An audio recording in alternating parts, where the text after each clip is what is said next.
Hello friends, welcome to Kiya Education where learning meets confidence. दोस्तों, English बोलना एक skill है, लेकिन कॉन्फिडेंटली इंग्लिश बोलना यह पर्सनालिटी है। Now will and will B personality कैसे बदल सकते हैं, इसकी जानकारी। पहला sentence, I will work hard. मैं बहुत मेहनत करूंगा या करूंगी। इसका मतलब आप जानते हो, मैं मेहनत करूंगा। बस कर रहे हो, बता रहे हो या बोल रहे हो। इस सेंटेंस में काम शुरू करने की बात नहीं, बस करूंगा या करूंगी यह बात।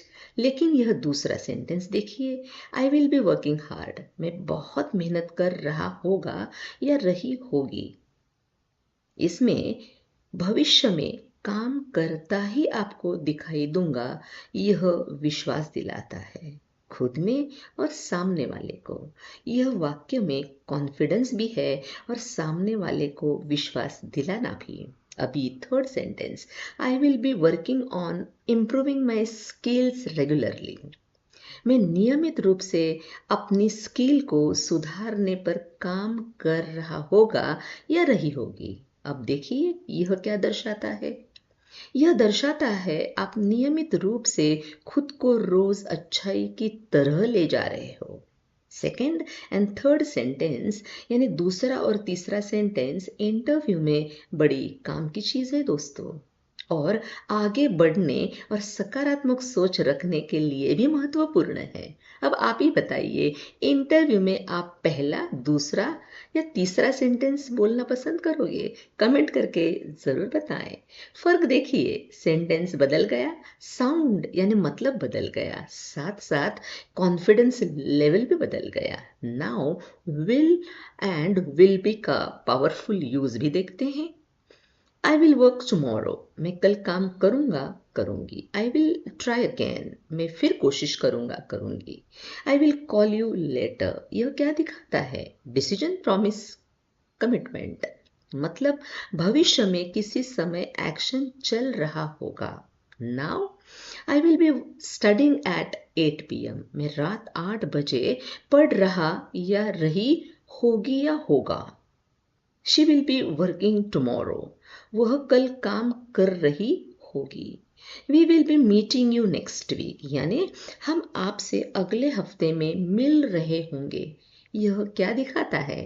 Planning, discipline, seriousness, professional tone. Interview में अगर आप कहें आई will B improving my skills regularly, यह फ्यूचर कॉन्फिडेंस है दोस्तों, और बहुत ही सकारात्मक इंप्रेशन यानी सकारात्मक प्रभाव डालने वाला सेंटेंस। ऐसे सेंटेंसेस इंटरव्यू में बहुत सकारात्मक फर्क देते हैं। Now I will study. मैं पढ़ूंगा। आई विल बी स्टडिंग। मैं पढ़ रहा होगा। पहले में डिसीजन है तो दूसरे में स्ट्रक्चरल प्लानिंग है।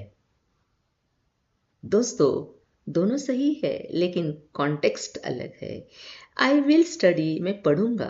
इसमें पढ़ूंगा, करूंगा, खाऊंगा, बोलूंगा, सोचूंगा, बस हवा हवाई बातें हैं।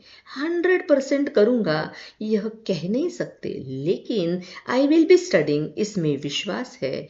पढ़ाई करता रहूंगा, जाता रहूंगा, आता रहूंगा, सोचता रहूंगा। यानी अगर आप घर पर आओगे तो जरूर पाओगे कि मैं पढ़ाई कर रहा हूँ। अभी थोड़ा practice session. Teacher, can you speak English? Ria, yes ma'am, I can speak little English. Teacher, can you read this? Ria, yes, I can read it. Teacher, Rahul, could you complete your homework? Rahul, no ma'am, I could not complete it. Teacher, that's not right. Complete it fast. Rahul, thank you madam. यहाँ पर can, present ability, could, past ability या polite request दिखाता है। दोस्तों, practice यानी progress. Personality reminder, weak mind weak English, confident mind confident English. 2 महीने से आपकी इंग्लिश स्पीकिंग की प्रैक्टिस और साथ साथ पर्सनालिटी डेवलपमेंट की तैयारी, यह जर्नी शुरू है। यह कोई छोटी बात नहीं दोस्तों। अब बस लगभग 1 ही महीना बाकी है। अब भी आपको लगता होगा आपने ठीक से प्रैक्टिस नहीं की, तो फिर एक बार नए तरीके से शुरुआत कीजिए। कोई बात नहीं, पहला वीडियो देखिए, 2-3 दिन लीजिए, प्रैक्टिस करिए, फिर दूसरा वीडियो। ऐसे करते करते सारे वीडियोस आप एक बार वापस देख लीजिए, सोचते रहिए, देखते रहिए और प्रैक्टिस करते रहिए। कोई बात नहीं, थोड़ा वक्त लगेगा, लेकिन हमें विश्वास है आप इंग्लिश बोलकर ही रहेंगे और किया एजुकेशन आपके साथ हमेशा होगा। बस एक रूल, लिखो एक बार, बोलो 10 बार, बार बार, लगातार। मिरर के सामने बोलो, दूसरों के सामने बोलो, मिस्टेक से मत डरो।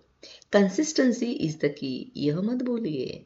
You will improve, you will be growing every single day. See you in the next video. Have a powerful English full day.